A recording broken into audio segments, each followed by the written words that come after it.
So hello guys, स्वागत है आप सभी का एक बार फिर से मेरे इस चैनल सुपर नॉट में। और तुम लोगों को तो पता ही है कि डीसी कॉमिक्स के अंदर हमने काफ़ी सारे मल्टीवर्सेस देखे हैं जो अलग अलग स्टोरीज को रिप्रेजेंट करते हैं। और उन्हीं में हमें डीसी का एक डार्क मल्टीवर्स भी देखने को मिला है जो पर्टिकुलरली पॉपुलर है बैटमैन के वर्जन्स के लिए। यहाँ दूसरे कैरेक्टर्स भी एग्जिस्ट करते हैं, लेकिन बैटमैन के जो डिफरेंट वर्जन डार्क मल्टीवर्स का पार्ट है वो बहुत ही ज़्यादा स्पेशल निकल के आते हैं। और आज की इस वीडियो में अपन उन्हीं के ऊपर बात करने वाले हैं। आज की इस वीडियो में मैं डार्क मल्टीवर्स से ही रिलेटेड बैटमैन के उन सभी वर्जन्स को जो है कह सकते हो कि तुम लोग के सामने लेके आने की कोशिश करूंगा। और ऑब्वियसली क्योंकि हमें बैटमैन के काफ़ी सारे वर्जन्स देखने को मिले हैं, तो ये जो वीडियोस हैं ये पार्ट्स में डिवाइडेड होंगी, जहां ये इसका पार्ट 1 होने वाला है। So without wasting any more time चलिए शुरू कर लेते हैं आज के इस अमेजिंग वीडियो को। तो सबसे पहले एक मेजर क्वेश्चन के साथ शुरू करते हैं जो तुम लोग के दिमाग में होगा ही कि डार्क मल्टीवर्स क्या है। तो बेसिकली डार्क मल्टीवर्स हमें हमारे मेन डीसी मल्टीवर्स का एक फ्लॉड वर्जन देखने को मिला है, एक फ्लॉड शैडो देखने को मिला है, जहां यहाँ जो कुछ भी हुआ है ना उसकी फॉर्मेशन हुई है हर उस फियर और बैड डिसीजन की वजह से जो मेन मल्टीवर्स में नहीं हो सकती थी। क्योंकि मेन मल्टीवर्स में वो काइंड ऑफ एक एब्सोल्यूट पॉइंट थी, एक एब्सोल्यूट फेट निकल के आती है। But on the other hand DC का डार्क मल्टीवर्स उस चीज़ को बिल्कुल अपोजिट वे में प्ले करता है, जिसकी वजह से हमें जितने भी वर्ल्ड्स देखने को मिले हैं डीसी के डार्क मल्टीवर्स के अंदर वो बहुत ही ज़्यादा फ्रेजाइल निकल के आते हैं और अपने डिस्ट्रक्शन के काफ़ी ज़्यादा करीब है, जिसकी वजह से ही हमें काफ़ी कम ही गुड अलाइनमेंट वाले कैरेक्टर्स डार्क मल्टीवर्स के अंदर देखने को मिलते हैं, क्योंकि मोस्टली यहाँ एंटी हीरोज और विलन्स ही एग्जिस्ट करते हैं। और अब अपन नजर डालेंगे इस डार्क मल्टीवर्स के कह सकते हो कि कुछ मेजर बैटमैन वर्जन्स के ऊपर। तो शुरुआत करते हैं बैटमैन हू लाव्स के साथ, जो डार्क मल्टीवर्स का अपेरेंटली सबसे पॉपुलर बैटमैन का वर्जन निकल के आता है। तो पहले बैटमैन हू लाव्स भी एक नॉर्मल बैटमैन ही था, लेकिन यहाँ पे होता यह है कि जोकर इवेंचुअली बैटमैन के साथ जो कुछ भी हुआ था, जो उसकी ऑरिजिन निकल के आती है, उसे रिक्रिएट करने की कोशिश करता है एक जगह पे एक दूसरी लड़की के साथ, जिसकी वजह से बैटमैन अपना आपा खो देता है एंड इवेंचुअली जोकर की नेक को कह सकते हो कि तोड़ के उसकी जान ले लेता है। जिसके बाद होता यह है कि जोकर का कह सकते हो कि हमें जो नैनोटॉक्सिन देखने को मिलता है वो रिलीज हो जाता है एंड इवेंचुअली बैटमैन उसे इनहेल कर देता है, जिसके बाद बैटमैन जोकर की तरह ही पागल हो जाता है। एंड देन उसके आगे जाके वो कह सकते हो कि बैट फैमिली के सभी मेंबर को मार देता है, जस्टिस लीग को जान से मार देता है, और इस तरीके से आगे चल के वो कह सकते हो कि बैटमैन हू लाव्स की आइडेंटिटी लेता है, जो हमें एक बहुत ही ज़्यादा गजब किस्म का बैटमैन का ईविल वर्जन देखने को मिला है। क्योंकि ये बैटमैन और जोकर का काइंड ऑफ एक अमेलगम हमें देखने को मिला था, और यही चीज़ इसे काफ़ी ज़्यादा यूनिक और काफ़ी ज़्यादा ऑसम भी दिखाती है। क्योंकि आगे चल के डार्क नाइट्स डेथ मेटल जैसी स्टोरी लाइन के अंदर बैटमैन हू लाव्स हमें बहुत ही इंपॉर्टेंट रोल प्ले करते हुए नजर आता है, और इसकी पावर्स एंड एबिलिटीज भी हमें काफी ज्यादा इंक्रीज होते हुए नजर आती है, जो चीज इसे एक फैन फेवरेट वर्जन बना देती है।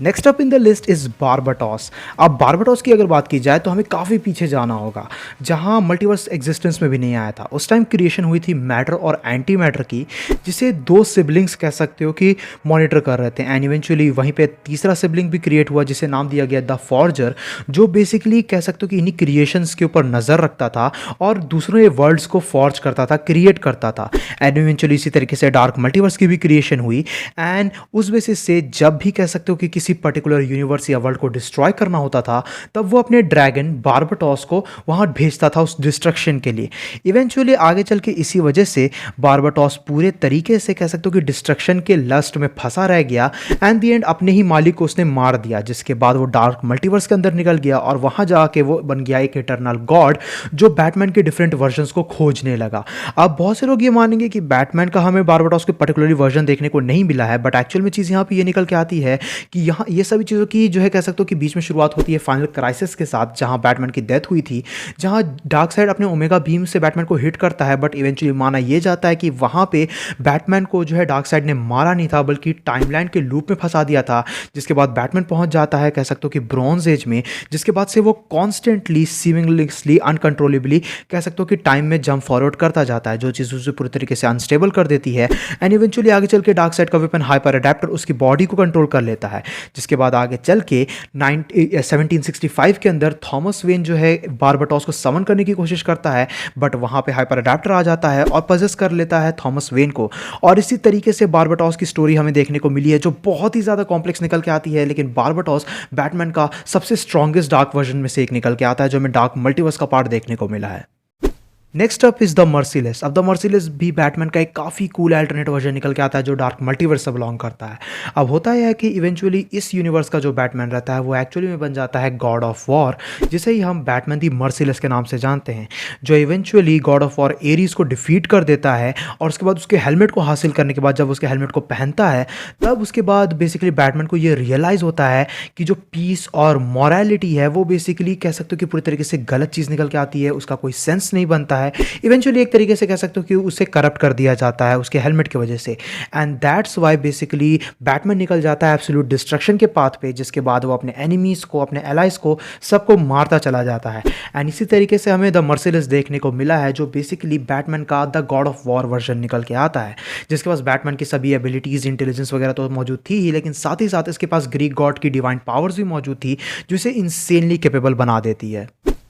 Next up we have Devastator. अब डिवॉस्टेटर भी बैटमैन का एक काफ़ी ज़्यादा स्ट्रॉन्ग अल्टरनेटिव वर्जन निकल के आता है जो डार्क मल्टीवर्स से बिलोंग करता है। और इसे देख के तुम लोग समझ गए होगे कि ये बैटमैन और डूम्सडे का हमें एक एमैल्गम देखने को मिला था। अब इवेंचुअली होता यह है कि इस यूनिवर्स का जो बैटमैन रहता है वो कह सकते हो कि इस सिचुएशन में इसलिए आता है क्योंकि यहाँ का जो हमें सुपरमैन देखने को मिला है वो कंप्लीटली मैड हो चुका होता है। वो अपने आसपास सभी लोगों को मारने लगता है, जिसके वजह से ऑलमोस्ट हर एक सुपर हीरो की डेथ हो चुकी होती है। एंड इवेंचुअली इसी वजह से वो ऑलमोस्ट बैटमैन को भी जान से मारने ही वाला रहता है, लेकिन बैटमैन के पास जो लास्ट रिजॉर्ट बचता है वो यही रहता है कि वो खुद को डूम्सडे वायरस के साथ इंजेक्ट कर ले, जिसके बाद ही बैटमैन ट्रांसफॉर्म हो जाता है कह सकते हो कि एक मॉन्स्टर लाइक क्रिएचर में, जो basically with in few seconds Superman की जान ले लेता है। और उसे को ही हम बेसिकली डीसी के डार्क मल्टीवर्स के अंदर डिवॉस्टेटर के नाम से जानते हैं।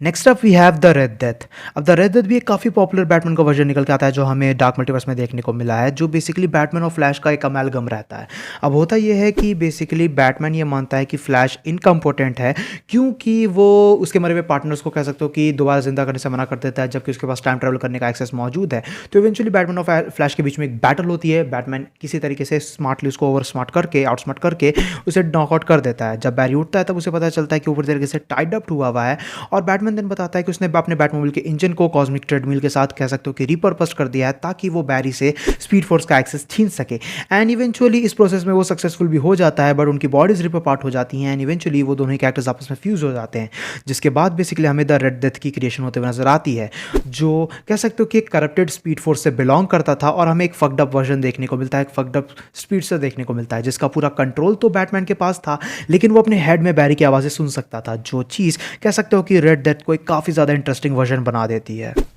Next up we have Dawnbreaker. अब डाउन ब्रेकर की जो चीज़ इंटरेस्टिंग निकल के आती है वो ये है कि ये एक्चुअल में पहले बैटमैन बनता ही नहीं है। पिछले जो वर्जन्स थे वो पहले बैटमैन थे, देन उसके इनके डार्क काउंटर पार्ट में कन्वर्ट हुए। यहाँ पे ब्रूस वेन की जब पेरेंट्स की डेथ होती है तब उसके बाद उसे ग्रीन लैंटर्न रिंग मिलती है। ग्रीन लैंटर्न रिंग उसे नेक्स्ट ग्रीन लैंटर्न के तौर पर चूज़ करती है, और क्योंकि ब्रूस वेन की विल पावर बहुत ही ज़्यादा इंसेन थी तो वो इवेंचुअली रिंग के ही रूल को ओवर रूल कर देती है, जिसके बाद बैटमैन कह सकते हो कि अपने मदर फादर के मर्डरर को जान से मार देता है, जिसके बाद जो रिंग है वो करप्ट हो जाती है और ब्रूस को ही कंज्यूम कर लेती है। एंड इवेंचुअली इस बेसिस से अगर देखा जाए तो हमें डाउन ब्रेकर बैटमैन का ही कह सकते हो कि ग्रीन लैंटर्न वर्जन देखने को मिलता है, लेकिन वो पूरी तरीके से करप्टेड रहता है। एंड इवेंचुअली इस वजह से वो गॉथम के भी सभी एनिमीज को, अपने एनिमीज को जान से मार देता है। Even guardians of the universe भी उसके पास आते हैं उसे रोकने के लिए, बट वो विदाउट एनी हेजिटेशन उनको भी जान से मार देता है, जो चीज़ डाउन ब्रेकर को इंसेनली कैपेबल बनाती है। और उसके पास कह सकते हो कि एक वाइल्ड लाइक एबिलिटी मौजूद है जिसकी वजह से वो मॉन्स्टर्स को कंट्रोल कर सकता है। And that's why down breaker एक काफ़ी ज़्यादा इंसेन किस्म का वर्जन निकल के आता है जो डार्क मल्टीवर्स से बिलोंग करता है।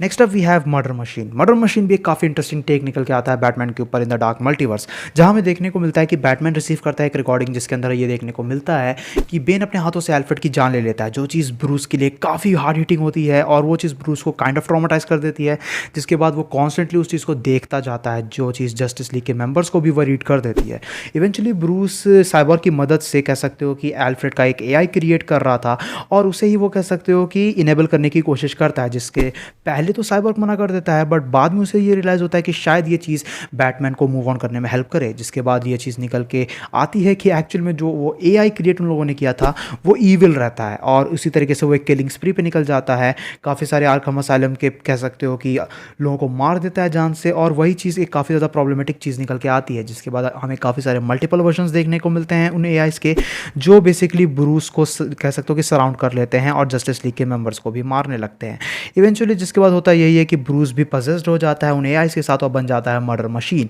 जो आगे चल के जस्टिस लीग के सभी मेंबर को मार देता है इंक्लूडिंग साइबॉर्ग। जिसके बाद वो हमें कह सकते हो कि काइंड ऑफ साइबॉर्ग और बैटमैन का एक अमेलगम देखने को मिला है, क्योंकि ये एक एआई वर्जन था लेकिन इसके ऊपर पूरा कंट्रोल कह सकते हो कि बैटमैन का मौजूद नहीं था, जो चीज़ इसे काफ़ी ज़्यादा इंसेन दिखाती है। Next up we have the Drowned. अब द ड्राउंड हमें बैटमैन का एक फीमेल वर्जन देखने को मिलता है, जहां बेसिकली डार्क मल्टीवर्स की ये हमें एक फीमेल ब्रूस में देखने को मिलती है जिसका नाम ब्राइस रहता है, और वो बैट वुमन की आइडेंटिटी लेती है। जहां होता यह है कि इसके वर्ल्ड में बेसिकली एटलांटियंस और ह्यूमंस के बीच में काफ़ी बड़ा वॉर होता है, जिसकी वजह से इवेंचुअली पहले तो बैट वुमन की फाइट होती है एक्वामैन के साथ, जिसके बाद बैट वुमन एक्वामैन को जान से तो मार देती है, बट वो चीज़ एटलांटिस को पूरी तरीके से रोक नहीं पाती है। जिसके बाद एटलांटिस करता यही है कि वो गौथम को पूरी तरीके से पानी के अंदर ले लेता है और चीज़ें हद से आगे बढ़ चुकी होती हैं। जिसके बाद ब्राइस से डिसाइड करती है कि वो कह सकते हो कि खुद को म्यूटेट कर देगी। जिसके बाद वो खुद को म्यूटेट करती है एटलांटियन डीएनए के साथ, और वो बन जाती है कह सकते हो कि एक हाइब्रिड पावरफुल बीइंग। जिसके बाद इवेंचुअली वो सभी मेटा ह्यूमंस को जान से मार देती है और पूरे तरीके से कंट्रोल कर लेती है लैंड और वाटर को, becoming a more powerful Atlantean than ever. जो चीज़ द ड्राउंड को कह सकते हो कि काइंड ऑफ हमें एक्वामैन और बैटमैन का एक एमैल्गम दिखाती है, लेकिन फीमेल वर्जन के तौर पे, और ये चीज़ हमें काफ़ी ज़्यादा कूल देखने को मिली थी डार्क मल्टीवर्स के अंदर। Then we have Mindhunter. अब माइंड हंटर भी काफ़ी ज़्यादा इंटरेस्टिंग निकल के आता है, ऑल्दो ये हमें एक मोर लाइकली अंडररेटेड वर्जन देखने को मिला है from the dark multiverse of Batman. जहाँ अगर देखा जाए तो बेसिकली ये जो बैटमैन निकल के आता है, यानी कि माइंड हंटर बैटमैन, उसके पास बैटमैन और मास्टरमैन हंटर दोनों की पावर्स मौजूद होती है। यानी कि ये हमें बैटमैन और मास्टरमैन हंटर का एक एमैल्गम देखने को मिलता है, जो बेसिकली टेलीपैथिक एबिलिटीज़ और शेप शिफ्टिंग जैसी एबिलिटीज़ को यूज़ कर पाता है। नाउ इवेंचुअली बाकी बैटमैन के इविल वर्जन्स के कंपेरिजन में हमें माइंड हंटर के ऊपर कोई वन शॉट कॉमिक देखने को नहीं मिली थी। उसे सिर्फ कॉमिक्स में 4-5 जगह ही अपीयरेंस हुई है, और उस बेसिस से हमें इसका एक प्रॉपर ओरिजिन देखने को नहीं मिला कि किस तरीके से बैटमैन ने कह सकते हो कि उस पर्टिकुलर यूनिवर्स के बैटमैन ने मार्शमैन हंटर को मारा या उसकी पावर्स को कंज्यूम किया, या फिर वो कह सकते हो कि पैदा उसी तरीके से हुआ था मार्स पे। तो ओवरऑल हमें उसका एक प्रॉपर डिस्क्रिप्शन तो देखने को नहीं मिला है, बट इतना हमें पता है कि बेसिकली माइंड हंटर बैटमैन और मार्शमैन हंटर के बीच का हमें एक अमैल्गम देखने को मिलता है।